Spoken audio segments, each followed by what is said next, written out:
Coming up on Nebraska Stories, meet one of the best baristas in the country. A Husker honors her father at every game. And conversations with animals.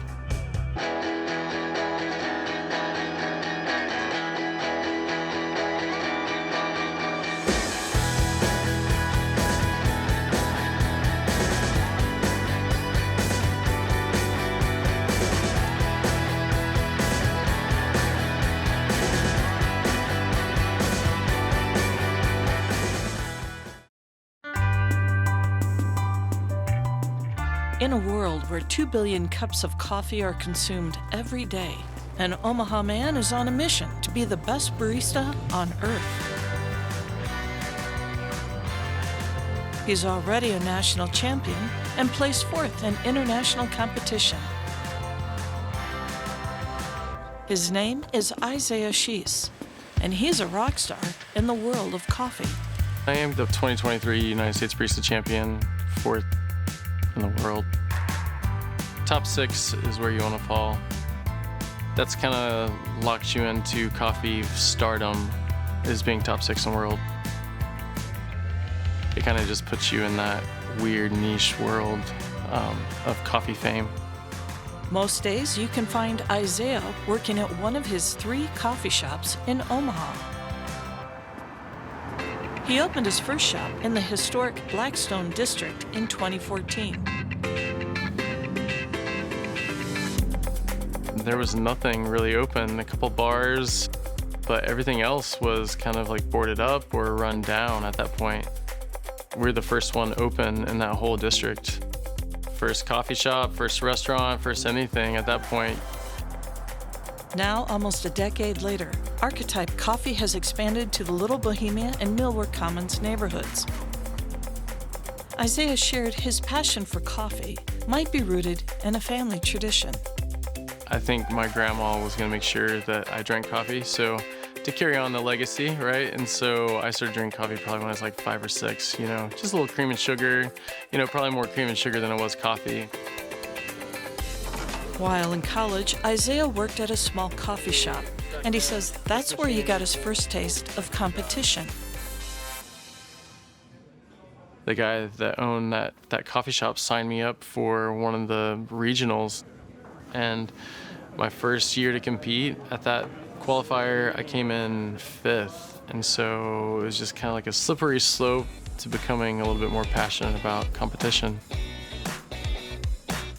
Isaiah's been competing since 2009. It laser focuses them and transforms them. But it was the year he qualified for the United States Barista Championship when he realized the seriousness of the craft. And there were just, 50 baristas, across the U.S., just like polishing all of their wares with like a polishing cloth, headphones on, stressed out of their minds. I walked back there and I was like, I will never be like these people, where I'm like polishing I'm like, what is this? So like, it's coffee, That year, needless to say, I didn't do very well. I realized really quickly that if you're gonna be an expert in your field, you have to compete at a very high level. Let's write down some tasting notes. Competitors have 15 minutes to present and prepare 3 different coffee drinks for a panel of judges, and before a large audience. And a pleasant, lingering, dark chocolate finish.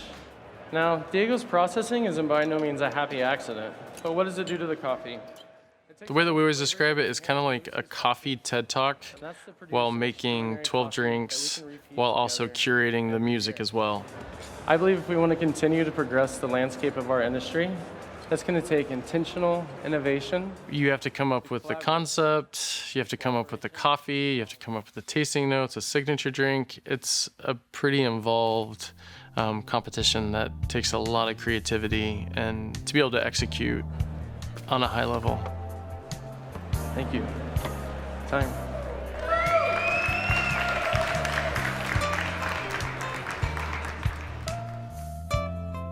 Isaiah's winning presentation was inspired by a popular American painter. My presentation really wasn't focused on Bob Ross. It was just like that little concept in the beginning of just talking about happy little accidents. I know this is going to look like we're destroying everything. Don't worry about it. We don't make mistakes. We have happy accidents. As part of his winning strategy, Isaiah sourced a high-quality specialty coffee from a small grower in South America. Lucy is a smallholder female farmer from San Agustin, Colombia. We've been buying all of her Pink Bourbon, which is a special variety, for the last 6 years. If we're gonna win, we wanted to win with a farm that really represented us. And so Lucy was gracious enough to grow the coffee and then let us transport it 3 hours over the Andes Mountains to a rising star producer named Diego Bermudez, where he processed her coffee in a very special way to elevate it to a whole nother level and another dimension. Specialty coffee is the highest grade of coffee and differs significantly from the standard supermarket options. Our competition style coffees, or those very expensive coffees, we sell probably 97% of those on our website, all over the US and all over the world. And I would say only like maybe 3% of those in Omaha. And when you're trying to work closely with the farmers, making sure that they're making more of a livable wage, you're paying a higher premium. But in Omaha's market, being able to charge that premium can be a tricky thing to navigate. Since winning national and international titles, business has picked up. Growing pains are painful, but winning, pushes you into a whole nother level, but you can't plan for that on the business side of it. Got a large oat vanilla latte. Yeah, I'm wearing more hats now than I ever have. Jason, who roasts for us and helps me with all these competitions, he's wearing even more hats. And so it's definitely a juggling act. Jason Burkham has worked with Isaiah since the early days of Archetype Coffee. He's also a Grammy Award-winning artist who prefers roasting coffee. Coffee roasting kind of scratches the same itch as a lot of things that when you're making music for people or any kind of art. I mean, you put something out in the world, you kind of see what people do with it, and hopefully there's a reaction. Isaiah and Jason share a common goal: the pursuit of the perfect coffee taste and roast. I think both Isaiah and I have always had this idea of, what's the perfect coffee taste like and what's the perfect roast for any coffee that we buy. We have these coffees that taste like flowers and fruit juice as opposed to just a good, strong cup of coffee. People have always treated coffee kind of as like a wake-me-up drug. You just want something that you know what that coffee cup is. You're all set. Thanks, man. Have a good day. I'll see you. When you're competing on the world stage, it's like you're supposed to bring like what's cutting edge. And so it's been a tricky dance navigating and bridging that gap between where our consumers are and where we would like to push our industry. We're trying to be recognized just like a culinary art, like food and wine and craft cocktails. For Archetype, our goal is, we want to be one of the best roasters in the world. Coming from the fourth best barista on planet Earth. Oh yeah. Chances are Isaiah and Jason will realize their dream as they continue to embrace the joy of creating something extraordinary, one cup at a time.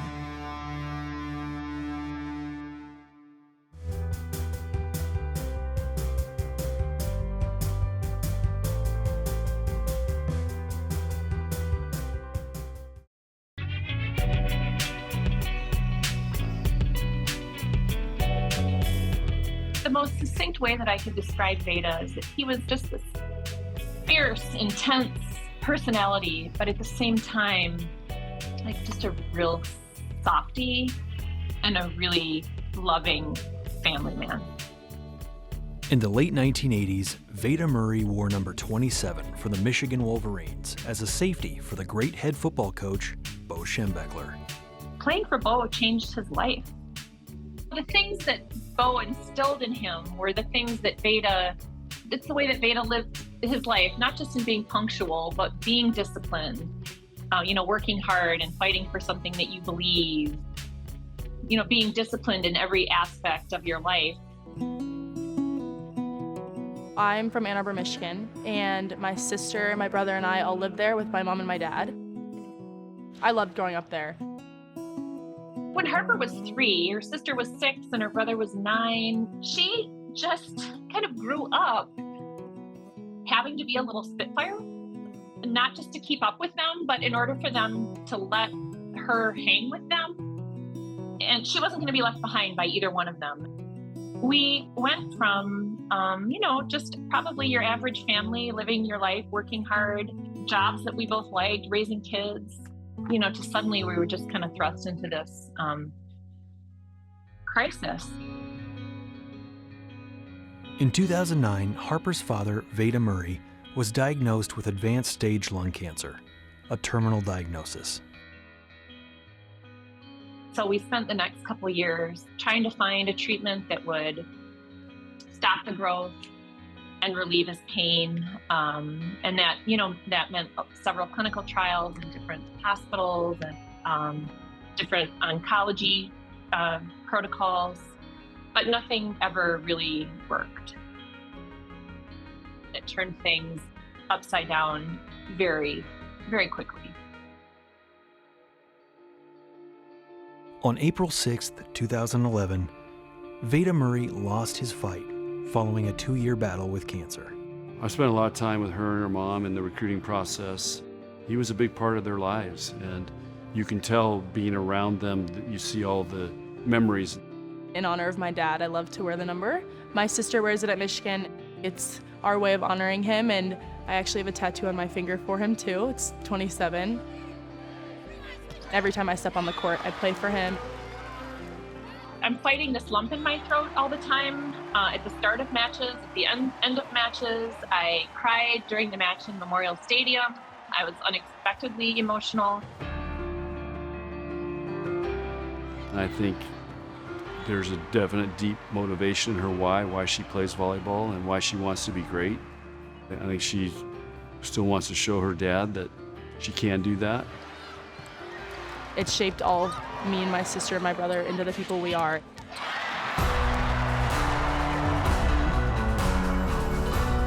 I mean, I'm already beaming with pride, but to see both of them out there at the same time, really meaningful event for my whole family. It's hard for me to not watch these matches and see them with that jersey on and see how they resemble him so much physically. It's hard for me to not think about how much he'd love watching them. And I think he'd just be bursting with pride.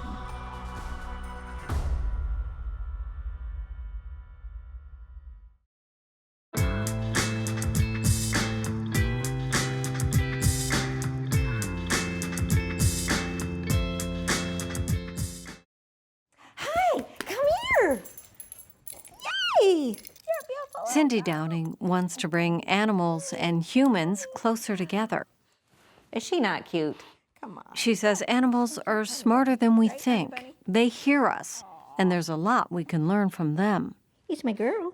He's my girl. They're here to help us live our lives, bring us joy. They're here to teach us stuff. I mean, every animal that meets up where they're human is here for some reason. How does Cindy know this? She's been talking to animals since she was a little girl, and she says they talk back. When I was a kid, I spent a lot of time by myself. I had my tea parties with my invisible friends. We had cats when I was growing up, and I would talk to them. To me, it didn't seem abnormal. I would just talk to them. They were my friends. When Cindy started school, her mom said it was time to say goodbye to her invisible friends. My mom said, you're gonna make real friends as opposed to your invisible friends and the animals. For the next 30-some years, Cindy's invisible animal friends were barely a memory. And then suddenly one day, after a serious health scare, the conversations picked up where they left off. My husband loves it. At first, he was like, don't tell anybody what you do. You don't know how people were gonna respond to this.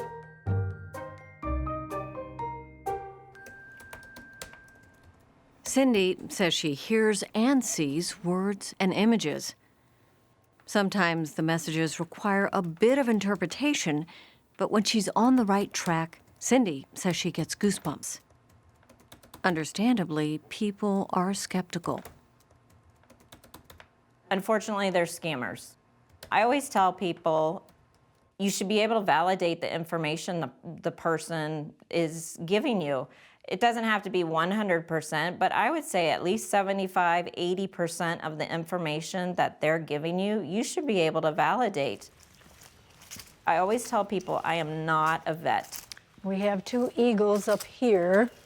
Cindy reads animals of all types, wild and Ready domestic. to go pretty soon.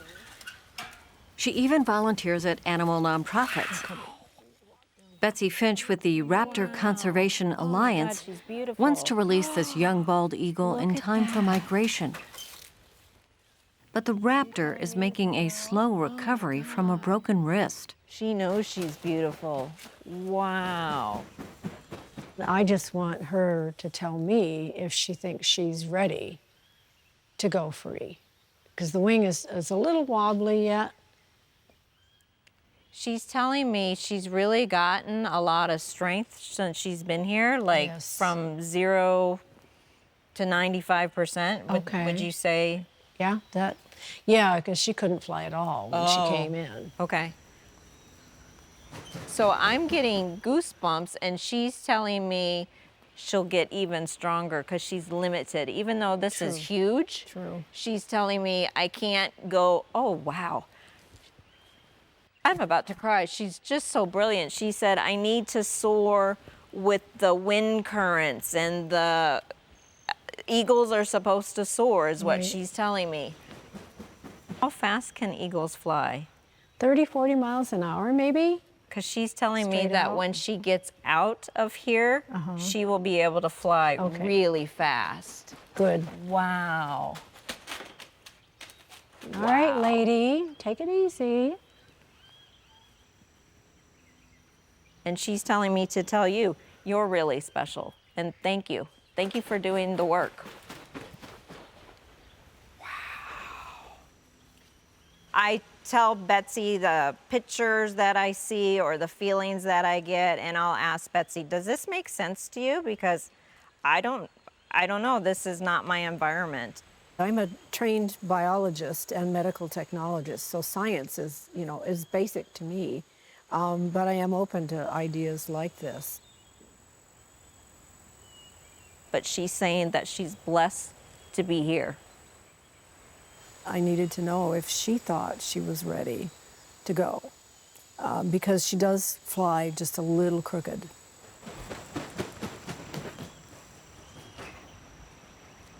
I'd love to have her come every day.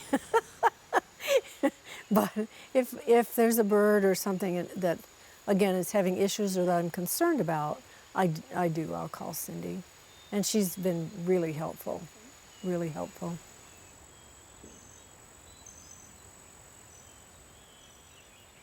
Hello. Hi. Hi, I'm Cindy. Just north of Lincoln, Jane Shanahan is meeting Cindy for the first time to have her do a reading with her horse, Lou. Okay.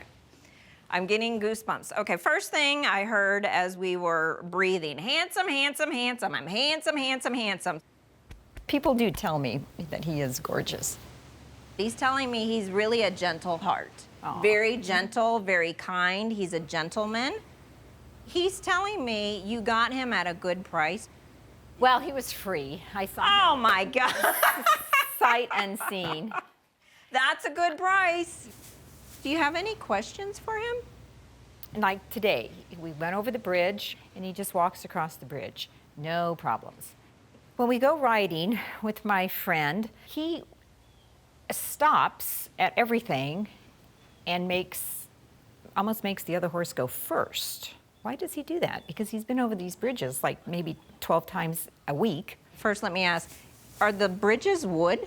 Yeah. Okay, because I'm being shown wood bridges. I'm being told he's a gentleman. He's letting, and I'm getting goosebumps, he's letting others pass by. Watch when the next time you guys go riding, because he's showing me, I'm riding, and maybe this horse is behind me, and we get to the bridge, and then it's kind of like he just takes a step or two over. Okay. Like the other, okay, you can go first. Okay. You're not the sacrificial lamb, I'm just being the gentleman. Okay. Because he did say at the beginning he was a gentleman. Wow.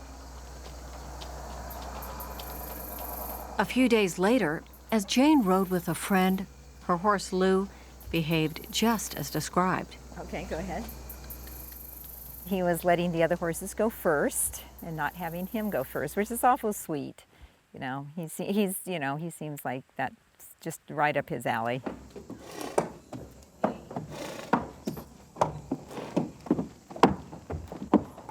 I've been telling her all week she's going to be a movie star.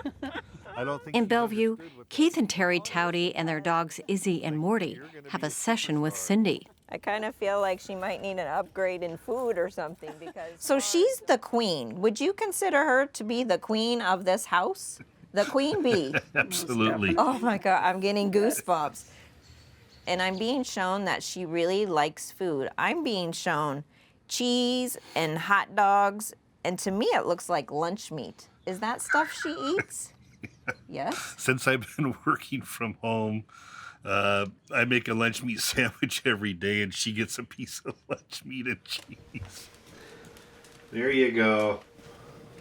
We'll give Morty some too.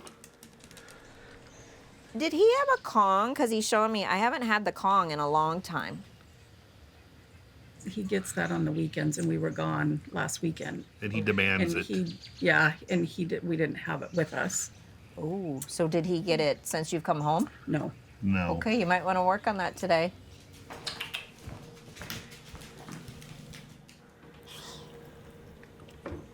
He doesn't like soap operas. I have no idea why he just told me that. Do you watch soap operas? I did. I gave them up, though, during COVID. Okay, there you go. I'm like, why are you bringing that up? There was a hole in Daddy is what she's telling me. And I was here, and I'm getting goosebumps. I was here to fill the hole. Mm-hmm. So did somebody depart, or did you have an animal depart, or did maybe a human? No, an animal depart. His princess Bobo. Yes. Oh, so she had passed. She had crossed the Yes. Rainbow Bridge. Yep. Okay. Oh, no wonder she's showing me the princess again, and she's going like this, and she's showing me queen. Yep. I'm not princess. I'm queen. Yeah, Bobo is the princess. Wow. Absolutely. Yes. Yes. Wow. When I was taking our breaths to get hooked up to her, linked up to her, she showed me princess, and she put a big X over it, and then she wanted me to know she was not a princess, she was higher than that, and that she was the queen. She mentioned the princess. That was my little dog, Bobo. Bobo kind of filled a void for me. When she passed, it was really, really difficult. She saved me. Mm-hmm.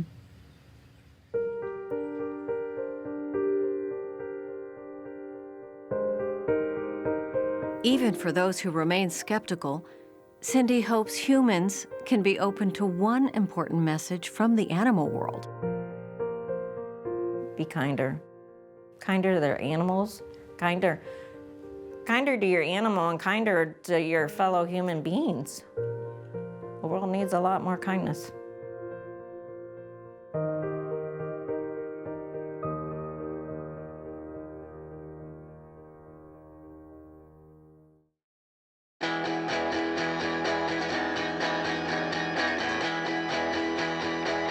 Watch more Nebraska Stories on our website, Facebook, and YouTube. Nebraska Stories is funded in part by the Margaret and Martha Thomas Foundation.